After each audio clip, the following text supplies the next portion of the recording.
여러분 안녕하십니까. 뉴스와이드 시작하겠습니다. 오늘은 국군의 날입니다. 이재명 대통령은 기념사에서 계엄 잔재 청산을 강조했습니다. 개혁의 주문 강도가 세진 겁니다. 대법원장의 청문회 특검 검사들의 집단 행동 등을 놓고 뒤숭숭한 상황에서 나온 말이죠. 이 소식은 잠시 뒤에 살펴보고요. 먼저 정치권 소식부터 짚어보도록 하겠습니다.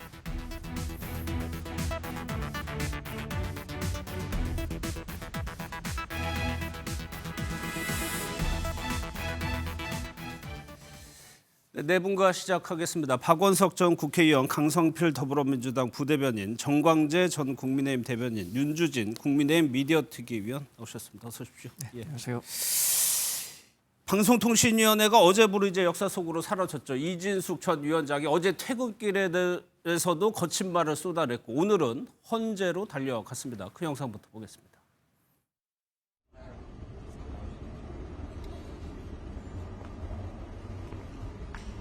그 소회를 좀 생각을 해봤어요. 근데 뭐 떠오르는 것이 이 대한민국의 법치는 오늘 죽었다. 새로 오는 분한테 내가 당부할 건 없죠. 왜냐하면 대통령 말 안 듣는다고 잘라내는데 아무래도 대통령 말 잘 듣는 분이 오지 않겠어요? 예, 수고 많았어요. Goodbye and see you.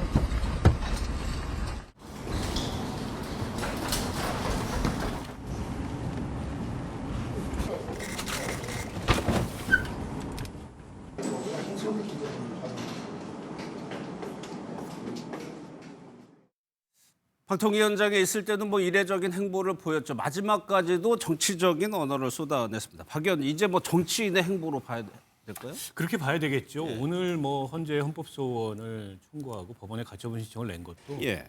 그동안에 이진숙 전 위원장이 했던 정치적 발언의 연장선에 있는 거라고 봐야 될 것 같습니다. 국회에서 이제 정부조직 개편에 따라서 통과된 법이 헌재로 가져간다고 한들 저게 이제 뭐 위헌 결정이나 혹은 법원의 가처분 수용이 될 리가 없다고 보고요. 예. 이제 뭐 이진숙 위원장은 이걸 기화로, 이걸 계기로 이제 보수층에서의 어떤 주목도, 인지도 이런 거를 더 높여서 정치의 길로 나가겠다. 오늘 뭐 그 첫걸음을 내딘 게 아닌가 생각을 하고요. 예. 저는 일종의 자업자득이라고 생각합니다. 그러니까 윤석열 정부 기간 동안에 방통이라는 게 굉장히 파행적으로 운영됐잖아요. 예. 특히 이게 합의제 기구의 그 합의 요건에 미달하는 뭐 2인 체제 하에서 이러저러한 결정들을 내리고 그럼으로써 이제 이 사태까지 오게 된 건데 그에 대해서 본인이 그 어떤 책임도 느끼지 않고 또 심지어 정권 교체 이후에는 국무회의 석상에서 대통령 면전에서 그런 정치적 발언을 이어가다가 이 상황을 맞이한 건데 그에 대해서 저는 뭐 공직자를 했던 사람으로서 최소한의 책임을 느껴야지 지금 저렇게 바로 법이 통과되자마자 이제는 뭐 나는 정치 행보로 나서겠다라고 하는 모습 자체가 뭐 그렇게 썩 적절해 보이지는 않습니다. 예. 뭐 강성필 부대변인도 뭐 여러 가지 생각이 들겠지만 이재명 대통령과 각을 세우는 듯한 워딩을 계속한다는 것도 좀 목적이 있어 보이고요. 근데 이제 각을 세우는 내용과 발언이 뭐 객관적이고 근거가 있고 또 국민들이 느끼기에 공감이 된다고 한다면 예. 각이 충분히 설 수가 있는데 사실 이제 저희 민주당과 많은 국민들이 보기에는 그냥 좀 투정을 부리는 듯한 나 내보내지 마. 그리고 그 뒤에는 내년에 있는 지방선거에 출마하고 싶어서 몸값을 올리려고 하는 그런 정치적인 의도가 좀 깔려 있는 것처럼 느껴지기 때문에 저는 그게 이제 얼마나 소구력이 있을까 생각을 하고 저는 개인적으로 이진숙 방지법을 좀 여야가 만들었으면 좋겠어요. 방지법? 내용은 뭐냐면 앞으로는 대통령과 공공기관장의 임기를 좀 맞췄으면 좋겠어요. 물론 뭐 감사위원장이나 권익위원장이나 이렇게 독립된 지위에 있는 분들은 예외를 하더라도 그 외에는 공공기관장들은 대통령과 임기를 일치시킴으로 인해서 뭐 여당이 야당되고 야당이 여당될 때마다 이렇게 기관장의 임기를 두고 충돌하는 일이 좀 없었으면 좋겠다 이런 생각합니다. 예. 정치적 의도로 하면 아마 민주당 지지자들을 향한 건 아닌 것 같고 아마 국민의힘 지지자들에게 향한 것 같습니다. 그럼 국민의힘에서는 좀 어떻게 보세요? 미당 서정주 시인의 자화상이라는 시에 보면 나를 키운 건 파라리 바람이었다라는 식구가 있습니다. 예. 지금 이진숙 전 방통위원장의 정치적 무게감을 실어준 건 파랄이 민주당이었고요. 그 파랄의 또 파랄은 최민희 과학기방통위원장이었다고 생각합니다. 예. 그러니까 지금 강 대변인 말씀하신 것처럼 민주당 지지자들은 이게 각이 잘 안 선다라고 얘기하겠지만 국민의힘 지지자들은 이진숙 전 방통위원장이 대단히 맹활약했다. 그리고 불의에 저항하는 모습을 충분히 보여준 것 아니냐라고 평가할 것 같아요. 그런 측면에서 예. 이진숙 방통위원장이 앞으로 어떤 행보를 하든 간에 저는 이제 뭐 본격적인 정치인의 길로 들어설 가능성이 크다고 봅니다. 더군다나 뭐 지금 뭐 공공연하게 얘기되고 있는 것이 내년 지자체 선거가 있을 경우에 예. 뭐 TK 지역에서 선거에 나올 수 있는 것 아니냐라는 얘기까지 나오고 있는 거잖아요. 이런 정치적 무게감 누가 키워줬냐? 민주당이 키워준 거예요. 윤석열 전 대통령 따지고 보면 누가 키워줬습니까? 추미애 당시 법무장관이 키워준 겁니다. 이런 식으로 이 강성 지지자들의 목소리가 과잉 대변되는 것이 정치적으로 바람직한 일은 아니지만 이게 예. 현실이거든요. 이진숙 방통위원장이 앞으로도 이렇게 민주당과 저항하는 모습, 어떤 식으로든 연출하려는 모습을 계속 보여줄 수밖에 없다고 생각합니다. 그리고 국민의힘 지지층에도 어느 정도 소구하고 있다는 네. 말씀이시죠. 어제 뭐 들으셨지만 굿바이 앤드 CU라고 했어요. CU 다시 보자는 얘기죠. 그게 뭐 정광재 대변인 얘기한 대로 대구시장 출마설이 뭐 전부터 나왔습니다. 전한길 씨가 또 특히 앞서서 얘기를 했었고요. 그 내용 한번 이어보겠습니다. 저는 공천 같은 안 받잖아요. 이진숙 방통위원장 나가야죠. 대구 광역시장 나오면 이진숙 무조건 저는 될 수 있는데 저는 양보합니다. 무조건요.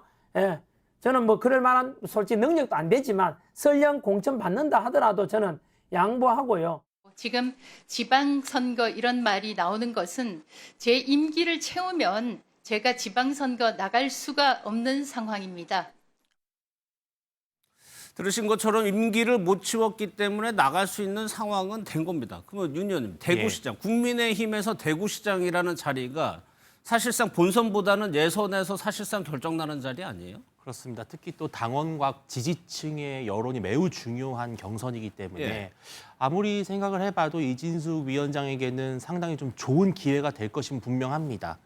다만 또 이 대구시장이라고 하는 자리는 또 중요한 국민의힘의 상징성이 있는 곳이기 때문에 예. 당내 중진 의원들의 또 경쟁력도 배제할 수는 없기 때문에 아마 치열한 경선 과정이 될 것이라고 보이고요.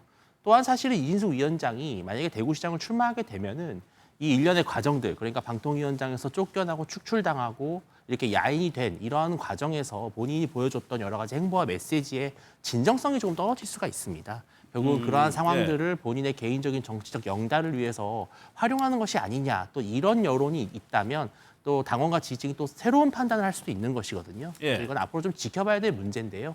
다만 이진숙이라고 하는 인물이 현재 이재명 정권에서 벌어지고 있는 이 법치주의에 대한 도전, 그러니까 법치라고 하는 거는 법의 지배이지 법을 바꾸고 법을 만들어서 누군가를 찍어내거나 본인이 원하는 것을 관철시키는 그러한 것은 아니거든요. 이 잘못된, 변질된 법치의 어떤 그 실상을 보여주는 가장 상징적인 인물이 된 것은 분명해 보입니다. 예. 뭐 홍준표 대구시장이 이제 나왔기 때문에 공석인 상황에서 지금 국민의힘에서는 지금 부각되는 건 이진숙 전 위원장이지만 여러 명이 그 자리를 생각하고 노리고 있을 거 아니에요. 그럼요. 지금 대구시장 일단 경선만 있는다 그러면 예. 대략 뭐 한 10명 가까운 중진 인사들이 경선에 뛰어들 겁니다. 그래서 이진숙 전 방통위원장도 만약에 대구시장 선거에 출마할 생각이 있다면 그 경선에 참여하는 방식이 될 것이지 지금 지도부 체제 내에서 특정인에게 유리하게 뭐 예. 우선 그 공천을 주겠다라고 결정하기는 어려울 겁니다.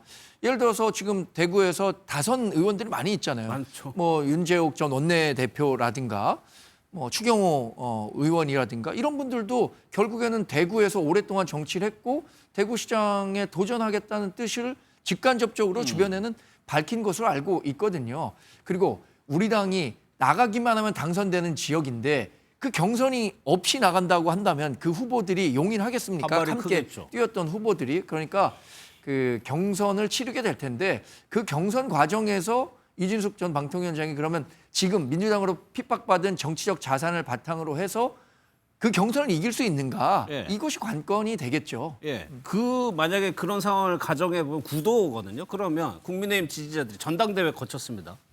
윤석열 전 대통령과의 관계, 그런 탄핵을 보는 시점 이런 것들이 후보 예선전에서 후보를 보는데 결정적인 역할을 할 거라고 보세요. 그러니까 아무래도 지금 이제 방통위원장으로서 그 이재명 정부 출범 이후에 이재명 대통령과 각을 세운 듯한 모습이 강성 지지층을 중심으로 인지도와 주목도를 높일 가능성은 있습니다. 예. 그러나 이제 이진숙 위원장의 정치적 경험은 매우 제한되거든요. 기자로서 쭉 기자 생활을 하다가 방통위원장 한 것 정도가 제도권 경험의 전부인데 그걸 가지고 230만이 넘는 대구 광역시에 행정을 맡는다는 거는 사실 굉장히 무리한 일이라고 생각해요. 그런데다가 이제 좀 경쟁자로 예상되는 뭐 주호영 국회 부의장이라든지 추경호 의원이라든지 상당히 이제 경험과 관록 또 지지 기반 이런 것들이 축적돼 있는 분들이기 때문에 이진숙 위원장이 대구시장에 도전한다는 게 쉽지 않은 도전이라고 보고 그보다는 오히려 현직 의원이 대구시장으로 나올 때 그 빈자리에 보궐선거 같은 거를 노릴 가능성이 높다. 일단 대구시장을 목표로 뛰되 그게 하지만, 여의치 않다고 예. 생각하면 국회의원 재보궐선거 쪽으로 유턴할 가능성이 저는 더 높다고 봅니다. 그게 조금 예. 현실성이 있을 거라고 봐요. 아니 지금 민주당에서도 서울시장, 경기도지사 나가겠다는 분들 많잖아요. 그게 보면은 민주당 내에서도 어떻게 보면 좀 더 강경한 목소리 네. 내는 경향이 있단 말이에요. 그러니까 비슷한 구도로 흘러갈 것이냐 내부 경선에서. 그런데 물론 양 당이 강성 지지자의 목소리가 확실히 조금 영향력이 있는 건 사실입니다. 예. 그런데 저는 개인적으로 이 이진숙 전 방통위원장은 이 정치적인 무게감이 상당히 떨어지는 사람이에요. 그리고 이분은 지금 현재 이 법카 유형 관련해 가지고 일명 빵진숙으로 유명하잖아요. 예. 이분은 수사를 받고 있다가 이게 아마 제가 알기로는 그 불구속 송치된 걸로 알고 있거든요. 예. 근데 그 만약에 재판 결과에 따라서 혹여라도 천신만고 끝에 뭐 대구시장이 됐든 뭐 재보궐로 국회의원이 됐든지 간에 나중에 혹이라도 그 직을 상실할 수 있는 그런 리스크가 있는 것이고 예. 그 리스크에 대해서 상대 경선의 경쟁자들이 가만히 놔둘 리가 없습니다. 그리고 믿을 건 전환기 씨밖에 없는 것 같아요. 그런데 저는 전환기 씨도 그때 지방선거 때까지 그 영향력을 유지할 수 있을까? 저는 그런 의문이 듭니다. 이 부분은 어때요? 윤준영께서 보시기에 예. 보수 강경 유튜버의 힘이 지방선거에서도 영향력이 있을 거라고 보세요? 꼭 보수 강경 유튜버를 떠나서 지금 이진숙 위원장이 어쨌든 이재명 정권 초반에 정권에 저항하는 그러한 인사로서의 어떤 그 상징성을 한 몸에 담았기 때문에 예. 보수 지지층이 선호할 만한 인물이다. 이것은 분명해 보이고요. 아까 배임죄 관련해서 리스크는 사실은 다행히도 이진숙 위원장 입장에서는요. 지금 현재 배임죄를 폐지하겠다라는 민주당의 입장대로라면 예. 사실은 이진숙 위원장도 면소가 됩니다. 아 그렇게 되나요? 예, 그렇습니다. 왜냐하면 지금 현재 배임죄로 송치가 된 것이기 때문에요. 예, 그래서 그런 아이러니가 또 있다라는 점이 좀 재미있는 부분이고요. 저도 사실은 근데 박 의원님 말씀에 좀 동의하는 게 대구시장은 어떻게 보면 뭐 홍준표 전 시장을 중심으로 보듯이 상당히 어떤 행정적 관록이 있는 분들에게 더욱더 좀 표심이 갈 가능성이 높습니다. 그렇다면은 오히려 또 지금 이진숙 위원장은 만약에 원내로 진입을 해서 과방위로 복귀를 하게 되면 이거는 정말로 어떻게 보면은 또 하나의 박 역습이 될 수 있는 의원님 얘기한 그 것이거든요. 시나리오요? 예, 그래서 저는 사실은 최민희 위원장도 마찬가지 시나리오로 현재 과방위원장이 됐습니다. 방통위원회 되지 않아서 임명이 안 되면서 총선에 나와서 이제 그 과방위원장이 됐잖아요. 저는 이진숙 위원장에게 만약에 출마의 기회가 있고 정치의 소명이 주어진다면 대구시장보다는 실은 원내 진입이 더욱더 조금 자연스러운 모습이 아닌가 생각이 듭니다. 실제로 그런 가능성도 어느 정도 좀 설득력이 있나 보네요. 두 분이랑 말씀하시는 거 보니까. 아무래도 이제 대구시장이라는 장벽은 굉장히 높습니다. 그리고 현실적으로. 국민의힘에서 대구시장이 갖는 상징성이 굉장히 크거든요. 그렇죠. 때문에 아무런 정치적 경험이 없는 행정 경험이 없는 이준숙 위원장이 경선을 통해서 대구시장 최종 후보가 된다는 게 그렇게 간단한 일은 아니고 그걸 목표로 하고 몸집을 키우되 마지막에 가서는 국회의원 재보궐선거로 선회할 가능성이 더 현실적으로 높지 않을까 싶습니다. 알겠습니다.